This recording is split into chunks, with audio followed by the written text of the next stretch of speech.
रीना बोली, अब हमारी शादी नहीं हो सकती। पापा ने कहा है तुझे बता दूं कि हमने सगाई तोड़ दी है। राजीव बोला, ऐसा मत बोलो रीना, मैं तुमसे प्यार करने लगा हूँ। तुम बड़ी अधिकारी बन गई हो, इसलिए शायद तुम्हें शर्म आ रही है एक अलग से शादी करते हुए। रीना बोली, राजीव ये मेरा फैसला नहीं है, मेरे घर वाले नहीं चाहते कि मैं तुमसे शादी करूँ। राजीव बोला, 1 साल हो गया है हमारी सगाई को, क्या तुमको कभी लगा कि मैं अच्छा इंसान नहीं हूँ?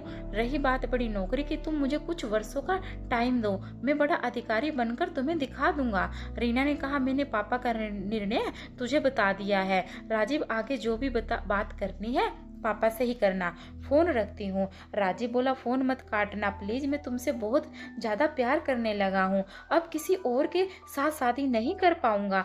तुम किसी और की हो जाओ यह भी मुझे बर्दाश्त नहीं होगा। मैं तैयारी कर रही हूँ ना, प्लीज मुझे थोड़ा सा वक्त दे दो। और रीना बोली, देखो यह इतना आसान नहीं है, बड़ी परीक्षाएं पास करना बहुत मुश्किल होता है, और अब हमारे बीच में पद का बड़ा फैसला हो गया है, दोनों एडजस्ट नहीं कर पाएंगे। भावनाओं की दुनिया से बाहर निकलो और मुझे भूल जाओ। इतना कहकर रीना ने फोन काट दिया। राजीव ठगा सा रह गया, उसे लगा जिंदगी में अब सब कुछ खत्म हो गया है।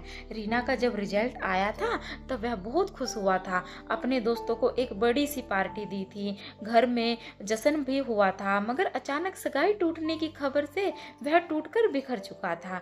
वह मात्र एक क्लर्क था, मगर रीना एक एसडीएम बन चुकी थी। रीना को राजीव का यूं ठुकराना सहन नहीं हो रहा था, इसलिए उसने क्लर्क की सरकारी नौकरी छोड़ दी और इसकी आईएएस की तैयारी में लग गया। अब उसमें रीना से बड़ा अधिकारी बनने का जुनून सवार हो गया था, और जुनून से बड़ा मोटिवेशन कोई भी नहीं होता। फिर 5 साल की जबरदस्त मेहनत के बाद राजीव ने वह मुकाम हासिल कर लिया। टॉप रैंक के साथ वह एक आईएएस अधिकारी बन गया। कहते हैं मेहनत करने वालों पर किस्मत मेहरबान हो जाती है। राजीव की बहुत अच्छी रैंक आई थी, इसलिए उसे हमें कैंडल मिल गया। वह अब अपने ही राज्य में एक जिला कलेक्टर था। उधर रीना अपने क्षेत्र के विधायक से अनबन होने के कारण एक बड़े रिश्वत प्रकरण में फंस चुकी थी। एक सहयोग यह भी हुआ कि उसे प्रकरण की जांच अधिकारी राजीव को नियुक्त कर गया था। अब रीना को इस बात का पता चला तो वह घबरा गई। उसे लगा कि अब तो राजीव उसे अपराधी साबित करके ही मानेगा। जब पूछताछ के लिए वह राज्य के सामने उपस्थित हुई तो राजीव भगवत सा हो गया, मगर यह बात उसने जाहिर नहीं होने दी। वह बोली, सर वह रिश्वत लेने बाग में प्लांट की गई थी, सारे गवाह झूठे हैं। फिर राजीव ने पूरी डिटेल जानी और काम पर लग गया।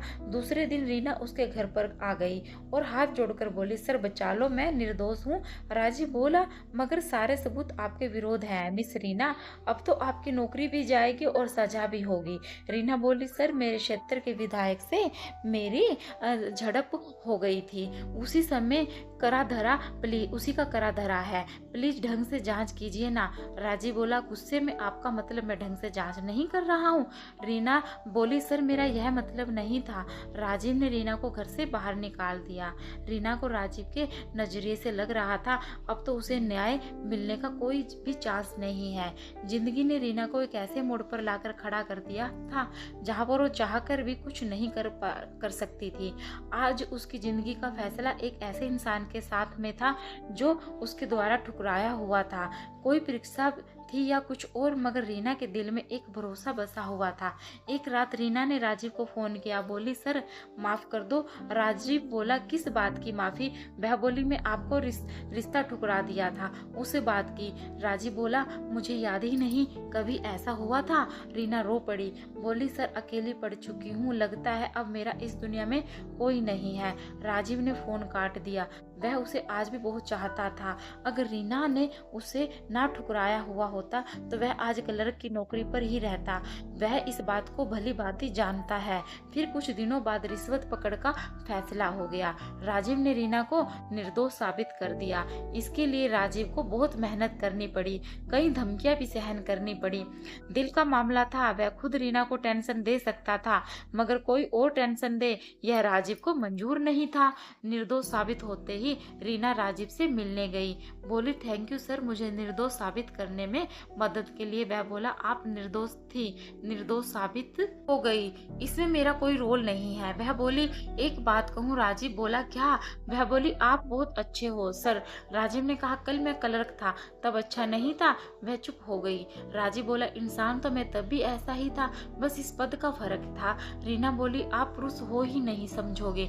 एक महिला हमेशा खुद से ज्यादा शक्तिशाली पुरुष चाहती है, और यह भी एक कड़वा सच है। जिस औरत का पति उसे नीचे पद पर होता है वह खुद ही डिप्रेशन में आ जाता है। राजीव बोला मैं ऐसा नहीं हूँ रीना, ऐसा ही हूँ सर। देख लो आपको ठुकरा दिया तो इतने बड़े पद पर पहुंच गए क्योंकि आप पुरुष हो, चोट लगी। अगर मैं यह कहती कि इंतजार करूंगी आप बड़े अधिकारी बन जाओ फिर हम शादी करेंगे, तब आप इतनी मेहनत नहीं करते। आप में और दूसरे पुरुषों में कोई अंतर नहीं है। फिर रीना वहां से चली गई। राजीव सोचता रह गया। दोनों की सगाई टूटे 6 साल हो गए थे। पिछले सालों में वह अंदर ही अंदर उबल रहा था।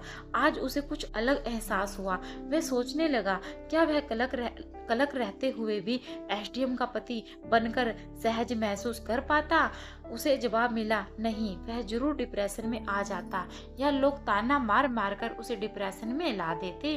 फिर राजीव को याद आया कि 6 साल हो गए मगर रीना ने भी अभी तक शादी नहीं की। क्यों? क्या उसे बड़ा अधिकारी बनने का रीना का ही प्लान था? वह चाहती तो कब की अपना घर बसा सकती थी, मगर वह तो अभी भी कुंवारी ही है। क्यों? वह सवाल पत्थर की तरह उसके दिमाग से टकराने लगे। और वह 32 साल की हो गई, फिर भी उसने शादी का सुख क्यों नहीं भोगा? 2-3 दिन तक वह इसी उलझन में रहा। क्या रीना ने सब जानबूझकर किया?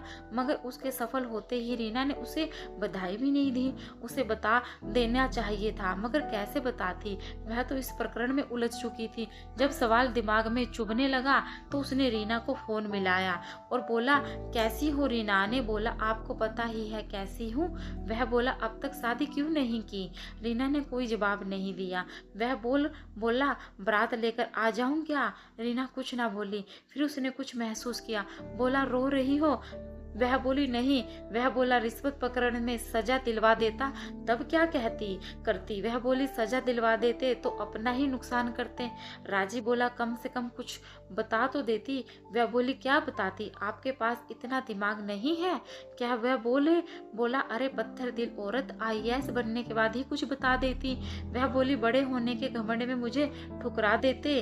तो वह गुस्से में बोला तुमने भी मुझे ठुकराया था 6 साल में।